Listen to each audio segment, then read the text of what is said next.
இன்றைக்கி வீடியோவில் நம்ம பார்க்க போகிறது மட்டன் கிரேவி தாங்க. வாங்க எப்படி செய்யலான்னு பார்க்கலாம். இஞ்சி, ஏலக்காய், புதினா, துருவின தேங்காய், சீரகம்,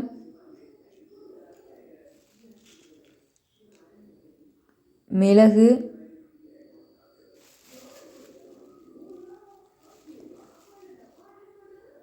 கொத்தமல்லி.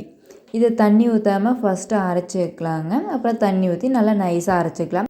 நம்ம ஃபஸ்ட்டே அரைச்சி வச்சிட்டோம்னா நம்ம குக் பண்ணும்போது ஈஸியாக இருக்கும்.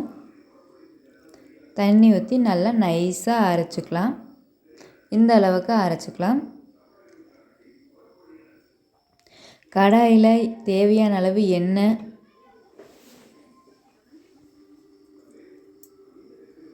எண்ணெய் நல்லா காஞ்சதையும் கடுகு போட்டுடலாம். கடுகு நல்லா பொரிஞ்சிருச்சு. இதில் கருவேப்பிலை, பச்சை மிளகாய் சேர்த்துருக்கேங்க. இது கூட கொத்தமல்லி சேர்த்துருக்கேன். வெங்காயம் இதெல்லாம் நல்லா வதங்கட்டுங்க. பச்சை மிளகாய் போடும்போது இன்னும் டேஸ்ட்டு கொஞ்சம் தூக்கி கொடுக்குங்க. நல்லா வெந்துருச்சுங்க. இப்போ நம்ம அரைச்சி வச்சுருக்கிற மசாலாவை போட்டுடலாம். அதை நல்லா மிக்ஸ் பண்ணிவிட்டு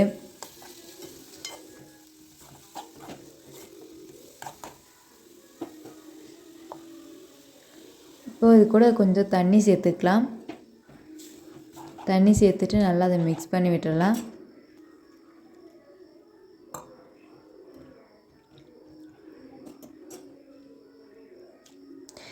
இப்போ நல்லா கழுவி வச்சுருக்க மட்டனை சேர்த்துக்கலாம். மட்டன் சேர்த்து நல்லா மிக்ஸ் பண்ணி விட்டுடலாம். இதுக்கு தேவையான அளவு உப்பு, கறி மசாலா, மஞ்சத்தூள், அதையும் நல்லா மிக்ஸ் பண்ணி விட்டுடலாம்.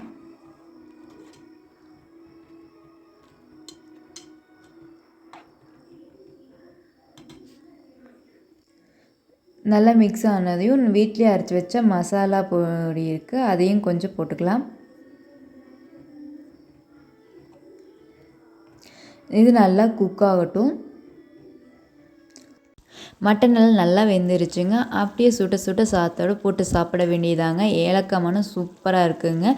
நீங்களும் இந்த மாதிரி ட்ரை பண்ணி பார்த்துட்டு எப்படி இருக்குன்னு கமெண்ட் பண்ணுங்கள். இந்த வீடியோ உங்களுக்கு பிடிச்சிருந்தால் லைக் பண்ணுங்கள். மறக்காமல் சப்ஸ்கிரைப் பண்ணிடுங்க. உங்கள் ஃப்ரெண்ட்ஸ் அண்ட் ரிலேட்டிவ்க்கு ஷேர் பண்ணிடுங்க. தேங்க்யூ ஃபார் வாட்சிங் வீடியோ.